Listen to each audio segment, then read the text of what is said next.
gente vai trazer como que a internet influenciará as mudanças sociais e culturais até 2025. Essa frase é muito forte, né?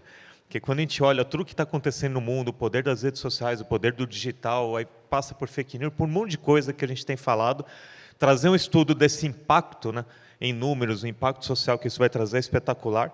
E para trazer esse estudo para a gente, eu quero convidar aqui o Vitor Coelho, que é consultor sênior da WGSN, um instituto maravilhoso. Ele que é apaixonado por produzir percepções inéditas que transformam o mundo. Vitor usa sua visão crítica para traduzir tendências em insights e estratégias. Publicitário de formação, facilitador experiente, designer estratégico com experiência em consultorias e agência de publicidade. Essa parte mais legal aqui que eu quero chamar o Vitor, que ele alia a escuta ativa da formação em psicanálise e a capacidade de chegar em soluções acionáveis. Vitor, por favor, bem-vindo.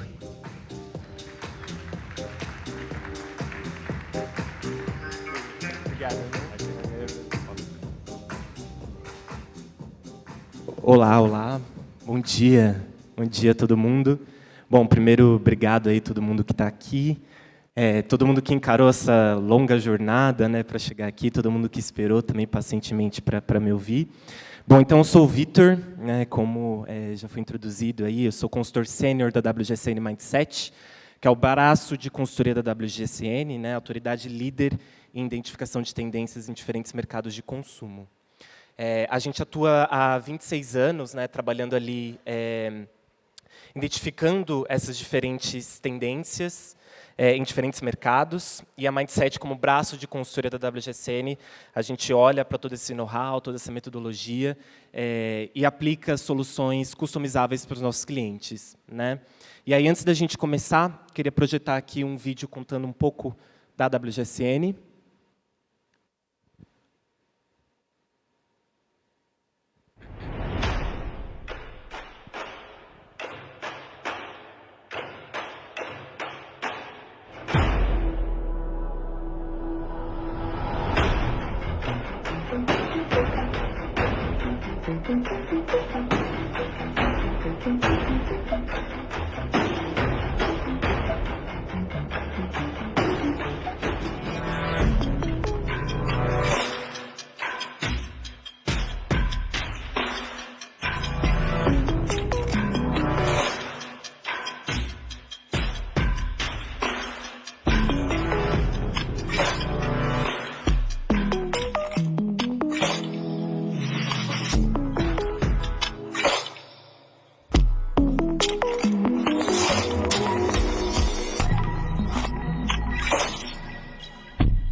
Material que a gente produz todos os anos, sempre olhando, então, para como as pessoas vão se comportar dentro desse ambiente digital.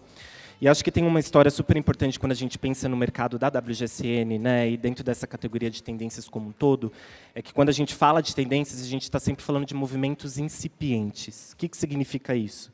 Normalmente, quando a gente está trabalhando, né, com os nossos clientes, é muito comum acontecer uma confusão entre o que é tendência e o que é futurologia. Tendência a gente está sempre falando de algo que já existe no hoje e que no hoje pertence a um determinado grupo de nicho. Né? Então, toda a nossa conversa aqui, quando a gente está falando dos futuros digitais, a gente está falando de um comportamento que já acontece no hoje, mas talvez que acabe acontecendo com um público mais nichado, um público mais inovador, o early adopter, né? O artista, aquela galera um pouco mais fora da casinha, enfim, que é algo que é super importante para as marcas que querem estar à frente do seu tempo, né? Marcas que querem pensar no jeito de trabalhar, enfim, né, pensar em como conquistar um mercado a partir de oportunidades de comportamento das pessoas. Isso é super importante. Aqui vou só passar, que é o mesmo vídeo que vocês já viram.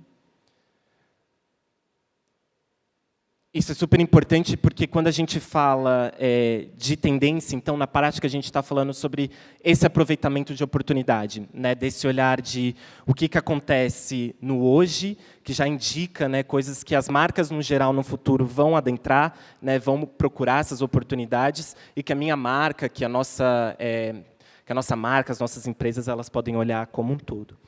E aí, esse documento aqui de futuros digitais, então, é uma conversa que vai tentar entender quais são os temas, né, quais são os atributos, quais são os valores que estão em jogo quando a gente pensa dentro desse contexto digital. E aí, partir dessa ideia, desse entendimento do comportamento das pessoas é fundamental, porque, no fim das contas, não importa muito a tecnologia que está disponível se as pessoas não têm vontade de aderir a essas tecnologias. Né? E quando a gente projeta, dentro do nosso estudo da WGSN, para pensar na internet em 2025, a gente fala sobre 3 conceitos centrais que vão estar por trás de tudo que a gente vai consumir, tudo que a gente vai buscar, a forma como os creators vão criar dentro dessa plataforma, a forma como as marcas vão se posicionar dentro dessa plataforma, que atrás desses 3 conceitos, de segurança, ética e entretenimento. E aí, essa história que ela fica muito evidente quando a gente pensa que 90% do conteúdo a ser produzido, né, a ser consumido, 90% do conteúdo que vai estar disponível nas plataformas digitais no ano que vem, vai ser criado pela inteligência artificial. Então, como que a gente vai, dentro dessa internet, criado por essa inteligência artificial, da qual a gente não tem controle, a gente sequer sabe como funciona, né, a gente sequer sabe quais são os valores que ela codifica, né, para determinar se um determinado output vai ser A ou B. Como que a gente vai se proteger diante disso? E, obviamente, o entretenimento ele acaba sendo um fator super importante dessa revolução de inteligência artificial. Né? As pessoas, hoje, a gente já vê que o grande consumo de inteligência artificial dentro das plataformas, né, pelo usuário final, é muito em torno de memes. Né? É piada, é montagem, enfim, todo esse universo aí de utilização da inteligência artificial. E tem um quarto conceito que é super importante, que é um conceito, na verdade, que a gente vem olhando muito para 2023, 2024, que é o universo de comunidades.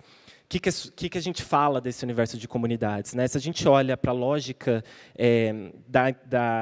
do ambiente digital, né, que hoje ele é basicamente, né, regulamentado, as regras são colocadas pelo TikTok, né, pelo algoritmo do TikTok, que é super aderido ali pela geração Z, é uma lógica de comunidade de nicho. Na prática, o que isso significa? O teu feed hoje, a tua internet hoje, ainda que nós todos estejamos cronicamente online, nosso feed, a nossa internet, a nossa experiência pode ser completamente diferente. O conteúdo que você acessa é completamente diferente do conteúdo que eu acesso, por essa lógica dessa organização do algoritmo. O que isso produz? Nichos. Né? Então, existem determinados nichos, eu sempre trago isso como exemplo, porque é um nicho, para mim, muito impressionante, dentro do TikTok, que é o nicho das comadres, né? Que é, basicamente, mulheres de pessoas, né, que estão ali em presídios e tudo mais, e elas basicamente produzem conteúdos de Get Ready With Me, de arrume-se comigo para visita íntima. Né? Venha conhecer, venha saber como é o jumbo, que é aquele presente, né, aquela alimentação que é levada para os presídios. Então, talvez vocês nunca tenham ouvido falar desse conteúdo, mas é um conteúdo que aparece muito no meu feed, quase como se fosse uma comunidade muito grande de pessoas que consomem esse conteúdo. Dentro desse contexto, a gente tem novos dilemas que passam a surgir. Né? Então, uma busca pela verdade. A gente já vem falando, pelo menos há uns 3 anos, né, sobre a pós-verdade, sobre fake news. Eu acho que aqui no mercado latino, no geral, a gente já está muito maduro com isso. Então, né, a gente escuta pessoas de diferentes classes sociais, diferentes faixas etárias, falando de fake news. Mas dentro dessa internet, em que 90% do conteúdo vai ser criado por AI, a busca pela verdade, de fato, vai ser um grande desafio, um grande dilema social. O sharing é um termo americano que não tem tradução para português ainda, que diz respeito a um compartilhamento excessivo dos pais em relação à imagem dos filhos dentro do ambiente digital. Se você já tem hoje disponível uma AI que é capaz de pegar uma foto, pegar um vídeo e falsificar essa identidade, né, fingindo que é você, fingindo que é uma celebridade, fingindo, enfim, que é uma persona, a gente tem um grande problema de compartilhamento de dados dessas crianças que, desde muito pequenas, já têm esse dado sendo compartilhado, né? Aqui alguns dados que sustentam um pouco dessa história para a gente pensar. Então, até 2028, né, prevê-se ali que o tráfego de pesquisa orgânica das marcas diminui 50% à medida que os consumidores recorrem à pesquisa generativa alimentada por AI. O que isso significa na prática? Que a tua busca, né, pelas nossas marcas, pelas nossas empresas, ou a gente mesmo como criador de conteúdo, vai estar muito mais gerido por uma AI do que por uma vontade, né, de tipo, quero pesquisar tal marca, quero pesquisar tal produto. Talvez as pessoas percam um pouco desse controle, né, do que elas estão pesquisando, do que elas estão consumindo.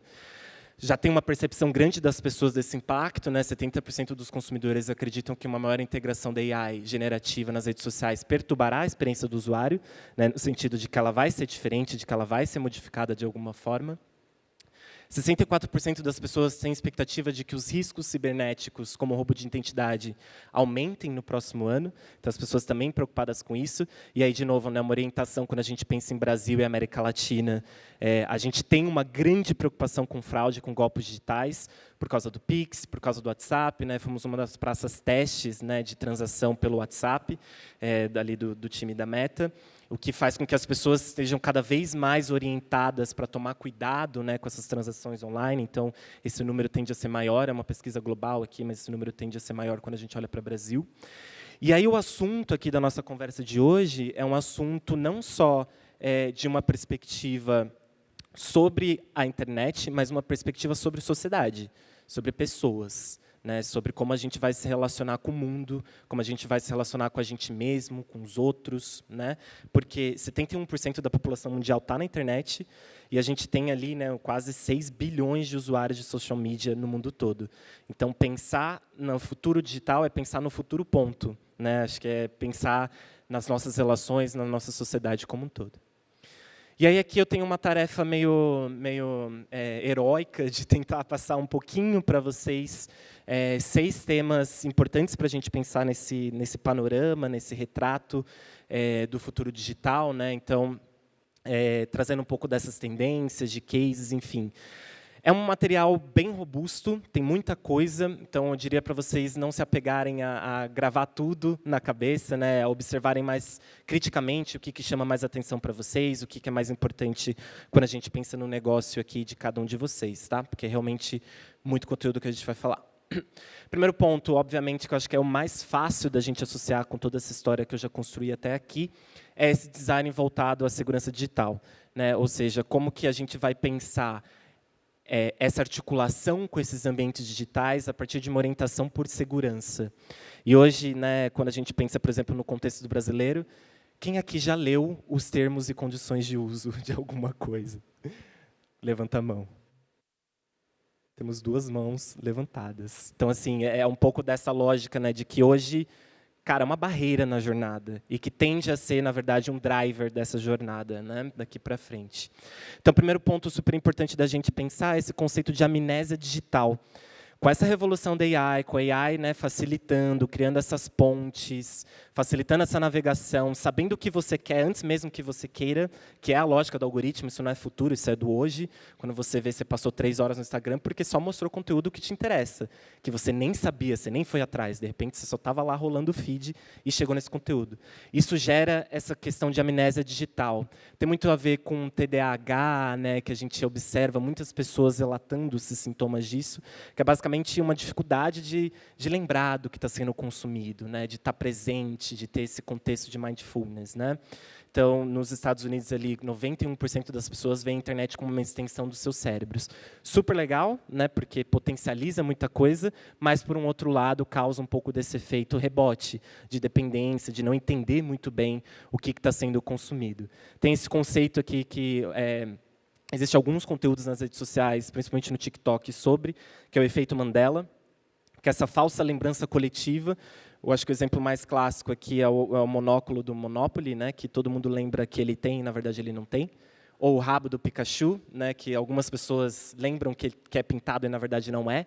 Então, é esse efeito coletivo, né, de uma lembrança que, na verdade, não existe. Então, esse efeito Mandela tende a cada vez mais ser presente com esse contexto dessa AI generativa, criando novos fatos, né, pseudo-fatos da nossa memória.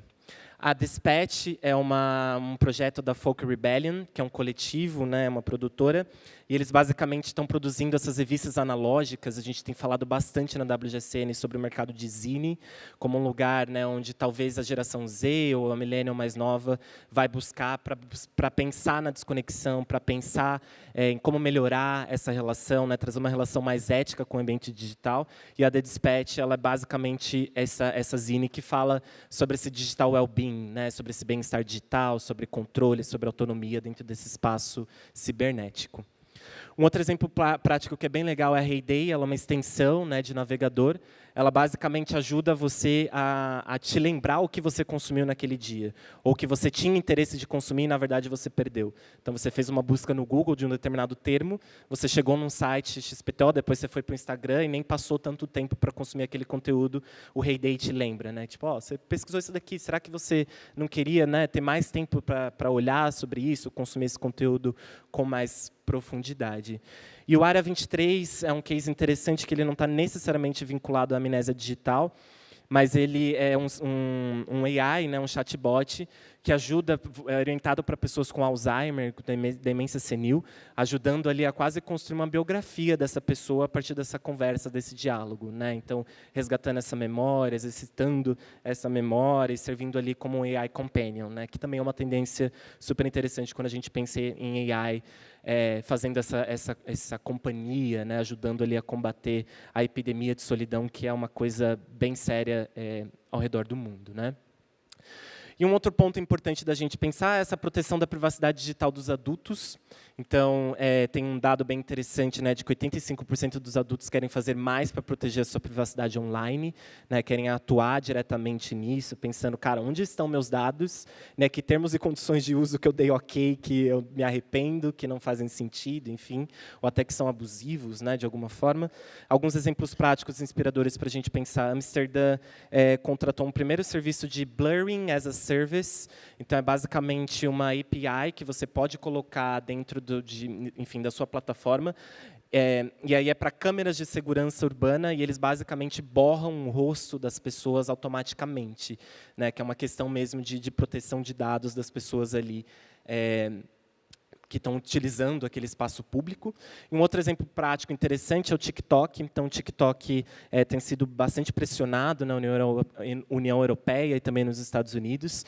E eles, dentro da União Europeia, dentro da Europa, ali, né, do território da União Europeia, eles criaram uma ferramenta, né, uma possibilidade das pessoas terem mais controle sobre o conteúdo que elas estão vendo no TikTok.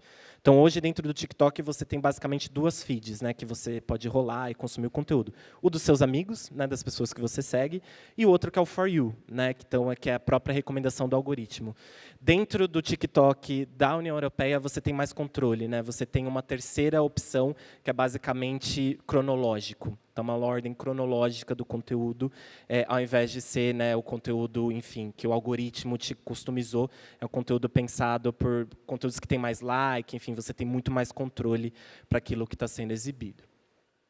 Bom, o próximo tema são as novas regras da internet. Então, nesse contexto dessa revolução de AI, existe uma busca muito grande, né, para esses usuários, buscando, então, essa espécie de controle ou reverter os paradigmas da internet como ela é hoje.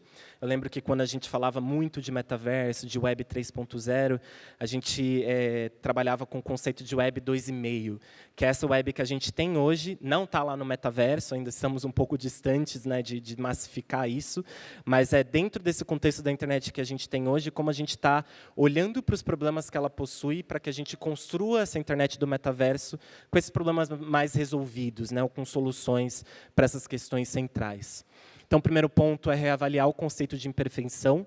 Então, se a gente olha ali, né, para o universo da internet do Instagram, uma internet mais do millennial, né, ou da Gen Z mais velha, do aesthetic, enfim, que existe uma pressão muito grande, né, por utilização de filtro, por uma perfeição, né, por estar ali, por estar conectado, por ter um monte de seguidores, enfim. Então, é um lugar para a gente repensar a imperfeição, um conteúdo imperfeito. Então, a Brittany Pitt é um exemplo, né, de conteúdos que vem bombando, por exemplo, no TikTok. Ela basicamente fazia conteúdo falando sobre o dia a dia dela, né, uma influência de lifestyle, mas olhando para a carreira, dizendo sobre o processo dela de estagiária, e aí ela passou por um layoff e começou a fazer conteúdo sobre isso. E é muito interessante, a gente vem olhando dentro da WGSN sobre esse conteúdo de pós-influência, né, ou de desinfluencing, que são influencers que na verdade, eles jogam num campo oposto dos influencers. Então, eles, ao invés de falar produtos para você comprar, falam sobre produtos para você não comprar.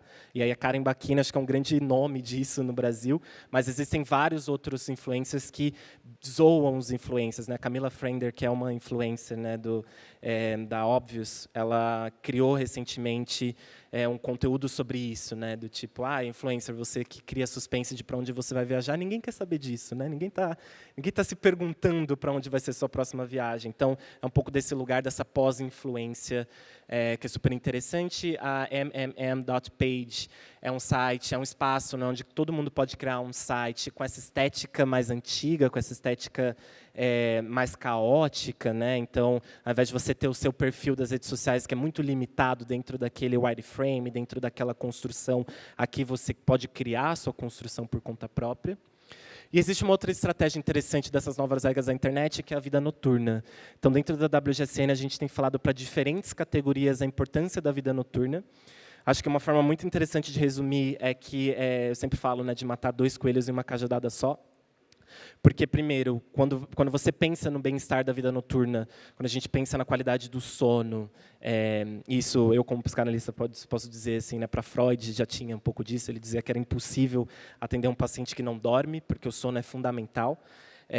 Então, quando você pensa numa higiene do sono, você pensa em preservar, né, o quanto você está se sentindo bem, relaxado no momento noturno, você está fazendo bem para si mesmo.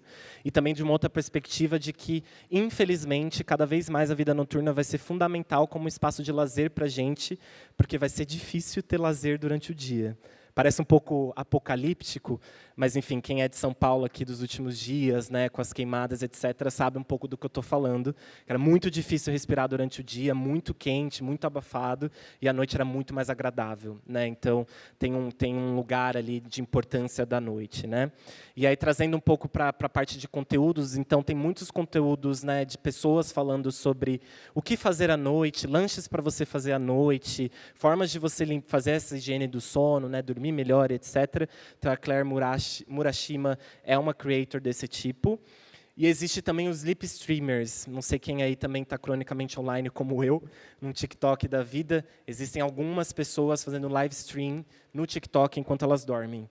Vitor, nada a ver isso daí. Nada a ver, mas existem streamings que estão fazendo mais de R$100 mil fazendo lives apenas dormindo, né? Então, tem um lugar ali de realmente valorizar esse espaço, valorizar essa cultura, de alguma forma, né, da preservação do sono. Em outras indústrias também, né, então tem o Sleep Mocktails, por exemplo, né, então, principalmente para a indústria de beauty, para a indústria de food and drinks, tem muita oportunidade nisso, né, para ajudar as pessoas, ou ajudar a dormir, ou ajudar a manter dormindo ao longo da noite, ou acordar melhor, enfim. Próxima tendência que a gente vai falar é a humanização da AI. Então, nesse momento que a gente projeta para 2025, a AI, que ao mesmo tempo em que a gente está preocupado, a forma como a gente vai lidar com a AI não é necessariamente recusá-la, mas como a gente vai se apropriar dela e vai tentar humanizá-la dentro do nosso uso diário, né? Então, aqui um dado, né, da Pew Research Center, de que 57% dos brasileiros acreditam que produtos e serviços que utilizam AI têm mais benefícios do que desvantagem. Então, essa abertura mesmo, né, para pensar em AI.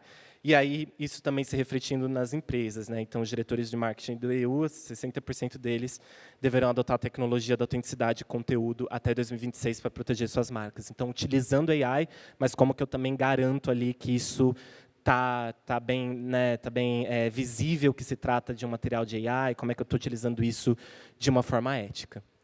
E aí, de estratégia, quando a gente pensa em marca, é muito esse lugar de protesto à pós-verdade, que é a utilização de ferramentas estratégicas para ajudar a sinalizar e a navegar por essa internet da pós-verdade.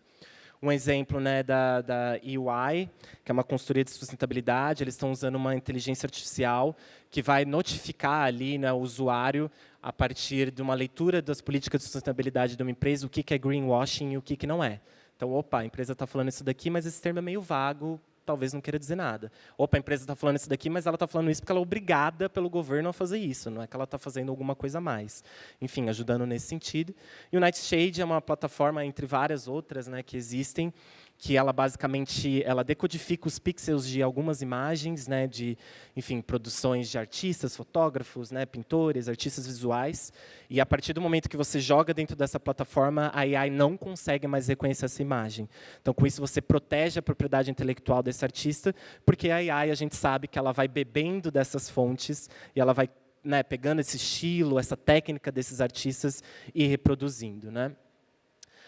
Próxima tendência, a internet polarizada. Aqui é muito interessante, como eu trouxe, né, do ponto de vista de nicho, é importante da gente pensar, né, nessa internet de nicho, que ela vai criando essa polarização.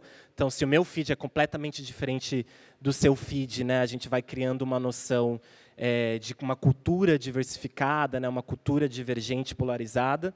Então, acho que o case do ano passado, né, do Barbie e Oppenheimer, é um grande case dessa polarização da cultura, desses espaços da internet de pessoas totalmente ficcionadas por Barbie e outras totalmente ficcionadas por Oppenheimer. E isso também acaba sendo refletido dentro de um aspecto da indústria, né? Então, é interessante o quanto que a cultura e o viés político estão cada vez mais próximos. 1 em cada 5 americanos, por exemplo, acredita que o governo está usando a cantora Taylor Swift para reeleger Joe Biden como presidente, né? Um dado do começo do ano, Joe Biden ainda era candidato. Então, essa utilização desse asset cultural, disso que eu estou consumindo dentro da plataforma, como uma forma, né, de manifestação política. Aqui a gente traz como uma estratégia incentivar a mentalidade delirante, então desse aspecto, né, de que cada um está vivendo a sua verdade, a gente pode brincar com isso também. O Tube Girl tem a ver com delusional thinking, então é uma garota que basicamente ela foi para o metrô e gravou como se fosse um videoclipe, mas ela não é cantora, ela não é artista, enfim, ela simplesmente entrou dentro dessa onda, né, dessa tendência de garota protagonista, uma tendência grande dentro do TikTok. E que depois a Sephora, né, a MAC fez uma campanha com ela, né, utilizando essa mesma tendência. A Zillow é uma empresa, né, uma plataforma de imobiliária, e eles têm uma coisa super legal. Não sei se vocês fazem isso, mas é uma coisa que eu gosto de fazer, e acho que várias pessoas fazem, que é procurar a casa dos sonhos, casas que eu nunca vou poder morar, porque custam, sei lá, quantos milhões de reais, mas eu gosto de ficar navegando ali, buscando. E a Zillow falou, cara, vamos brincar com isso, vamos brincar com esse aspecto delusional, né, esse aspecto ilusório das pessoas. Ela basicamente criou uma feature em que você pode criar uma lista com seus amigos das suas casas dos sonhos, né? E o Reator é uma plataforma de AI em que basicamente você descreve a sua casa do sonho e ele mostra uma casa desse tipo. Não necessariamente algo que você tem poder aquisitivo para comprar, mas que você brinca um pouco com esse universo de alguma forma.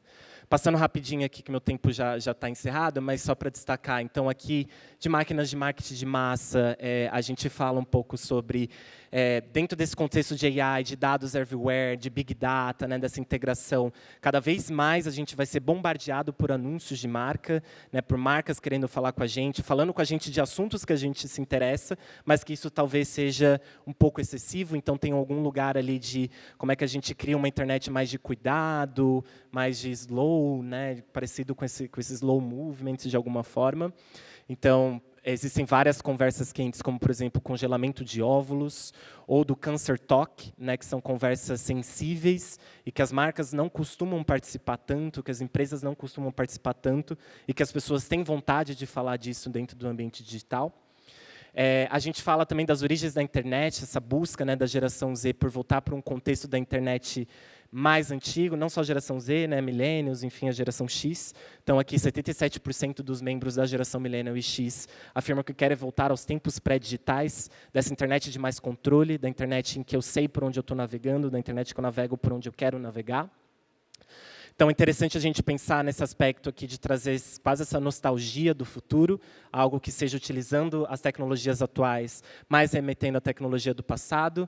Então, a Perfectly Imperfect é uma espécie de social media super caótica, em que você pode personalizar tudo. Quem aí não lembra, né, daquela coisa do Word, né, do Word Art, que você tinha essa coisa meio camp, meio kit, essa estética, né, que você pode mexer no tamanho da fonte, da foto, enfim, que as redes sociais elas são muito fechadas nesse sentido. A Lepsi é uma plataforma em que você consegue quase fazer uma revelação de foto. Então, hoje, as pessoas tiram foto e não postam no Instagram. Elas deixam ali, salvo no álbum, depois que elas postam. A Lepsi você tira, ela passa um tempinho para revelar, mas ela posta para você a foto, né? Então, ela utiliza ali um pouco dessa lógica quase de uma revelação de foto, mas num contexto digital.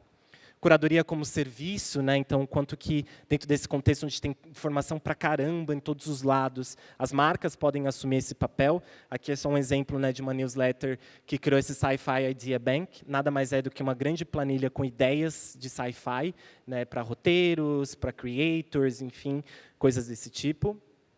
E futuros anti-máquinas, então a gente já vê um mercado aí de dumb phone acontecendo muito mundo afora, por exemplo. Aqui no Brasil, a gente teve recentemente, né, uma ativação da Heineken, que estava cedendo ali esses dumb phones, né, que é ao contrário do smartphone, então ele não conecta, ele no máximo tira foto e entra no WhatsApp, ou coisas desse tipo, né? Então, a Dai é uma cafeteria no Brooklyn que ela basicamente interrompeu toda a estratégia dela de social media, pede para os influencers não irem lá, não tirem foto do meu estabelecimento, né, um pouco nessa ilha offline. E aí, levando literalmente para uma ilha offline, né, então essa é uma ilha na Finlândia, chama Ukkotamio, que eles são quase um paraíso, né, desconectado. Então, quando você vai para lá, você ganha essa tag para você colocar no teu celular e garantir que você não vai utilizar o smartphone, principalmente por impulso, né? Para a gente terminar, que meu tempo já está super estourado, queria só deixar 6 pontos. Aqui no QR Code vocês têm um acesso, né, a uma versão resumida do estudo. 6 pontos para destacar. Então, primeiro, investir no cuidado mental em ambientes digitais. Então, trazer isso como uma pauta central importante. Reavaliar o conceito de imperfeição. Né? Eu vejo muita marca ainda com medo de ser imperfeita no ambiente digital. O TikTok é sobre imperfeição. Né? Essa lógica dessas comunidades é sobre imperfeição, então não ter medo disso. Utilizar ferramentas AI para ampliar o alcance do cliente. Comprometer-se, né, digitalmente com os seus valores. Criar soluções focadas no cuidado ao próximo. E experimentar o conceito de curadoria como serviço. É isso, muito obrigado pelo espaço, espero que vocês tenham gostado, e até a próxima.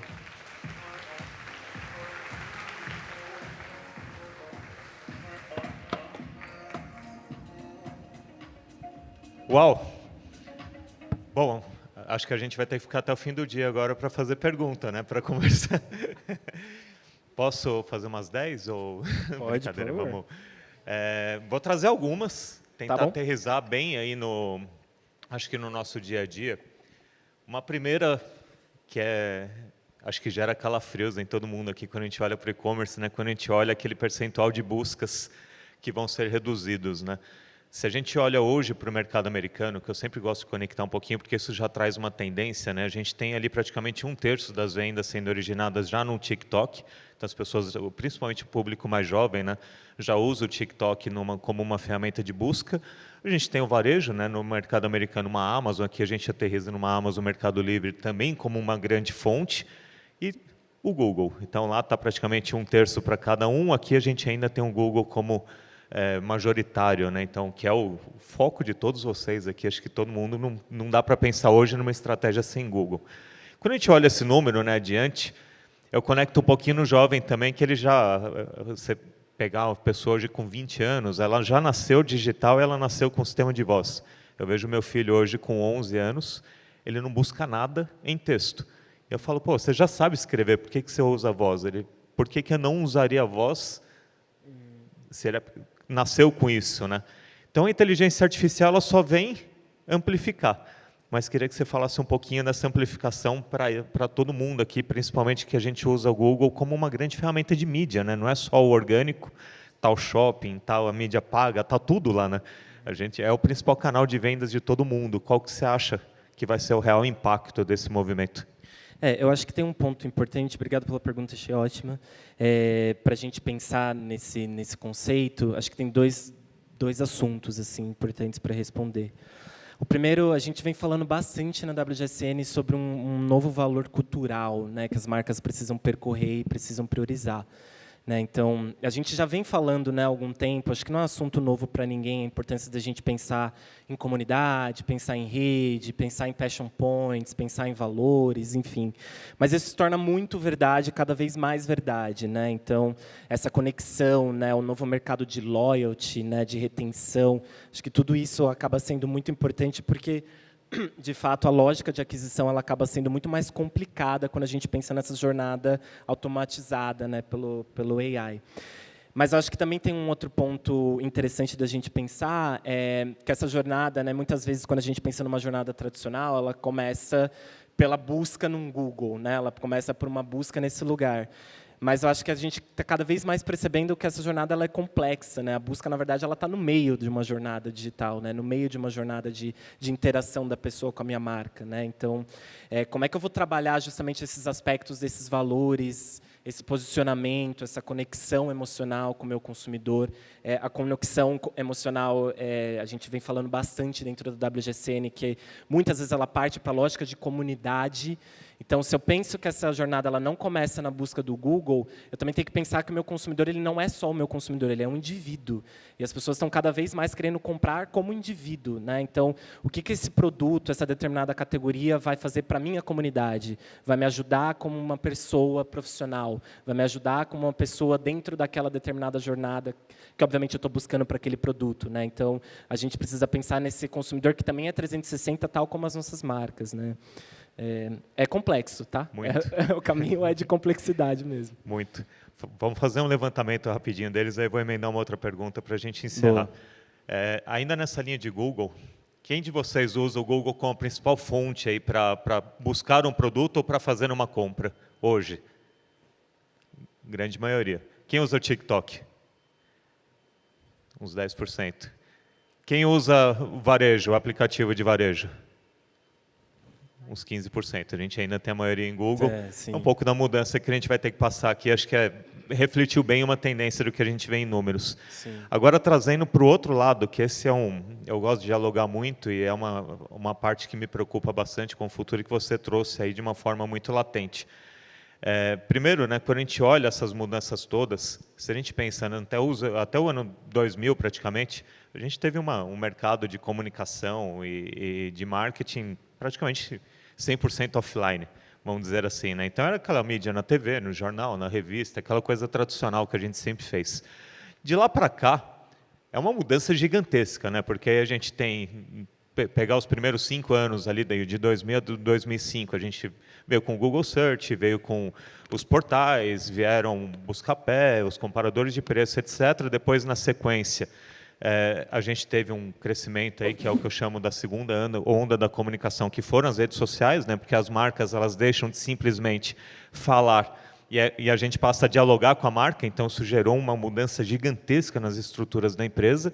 Aí de lá para cá vem um monte de coisa, o poder do marketing de influência, tivemos uma pandemia no meio, transformação digital, enfim, não vamos acelerar um pouquinho esse lado. E a gente chega em 2024, que eu coloco como a terceira grande onda da comunicação, que é o lado da inteligência artificial e do retail media, que acho que também vai impactar muito a forma com que a gente compra e a forma com que a gente trabalha a nossa venda.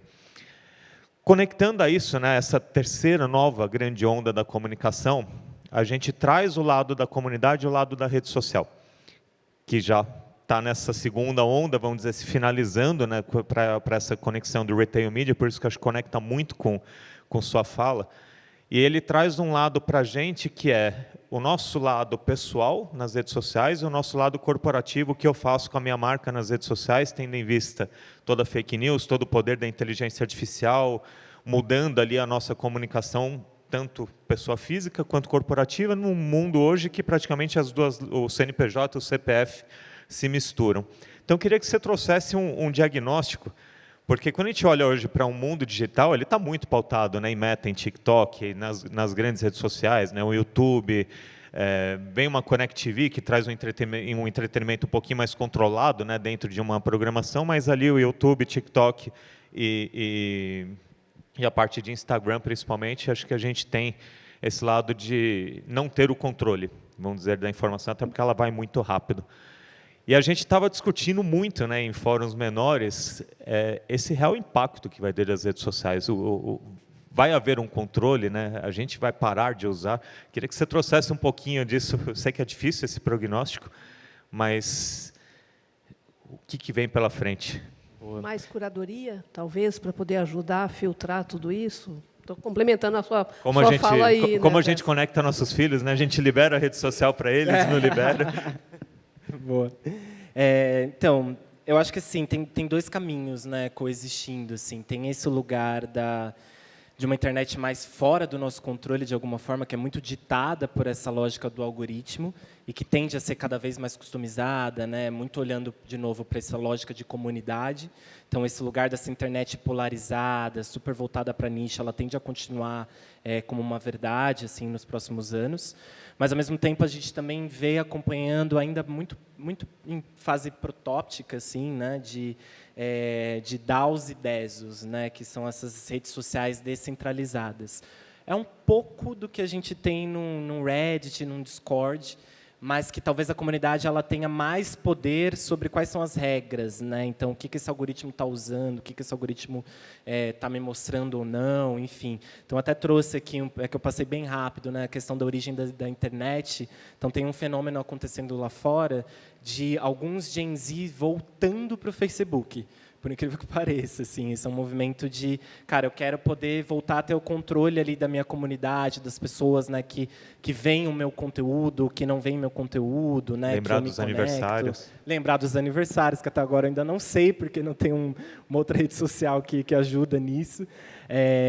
Então, acho que acaba acontecendo essas duas forças, né, simultâneas, assim. Então, tanto as pessoas demandando por essa capacidade de mais controle, de mais autonomia, de mais intencionalidade dentro dessa jornada de consumo, não só consumo de conteúdo, mas também de consumo de produto, né? Então, quando a gente pensa nesse TikTok, assim, né, nessa busca pelo TikTok, é porque eu quero me inspirar antes, né? Eu quero ter controle sobre a inspiração em relação a essa jornada de compra que eu vou fazer. Eu não quero direto para um canal de compra, né?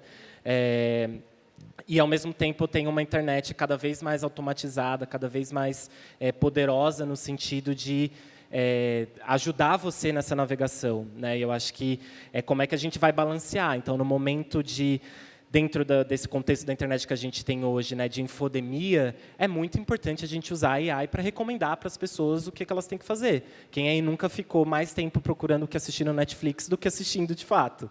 Então, tem momentos onde a ferramenta é muito bem-vinda e momentos onde a gente precisa empoderar esse consumidor. Então, pensar como é que eu curo, né, determinadas informações para ele, como é que eu incentivo essa jornada mais presente, né, mais consciente desse consumidor, muito olhando para a transparência, muito se colocando como um parceiro de quem entende que, cara, eu não sou uma marca só querendo te vender, eu sou o seu parceiro, você como indivíduo, você como sujeito, você como pessoa, né? Então, acho que é balancear ali, saber exatamente o momento de usar cada uma dessas estratégias, né?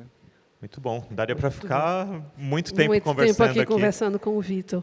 Obrigada. Vitor, agradecer demais aí você, muito a WGSN, sempre trazendo aí conteúdos brilhantes e impecáveis para a gente. Então, muito obrigado. Eu que agradeço de verdade o espaço de vocês, super parceiro nosso. Uma salva de palmas, Obrigada, pessoal. Obrigado.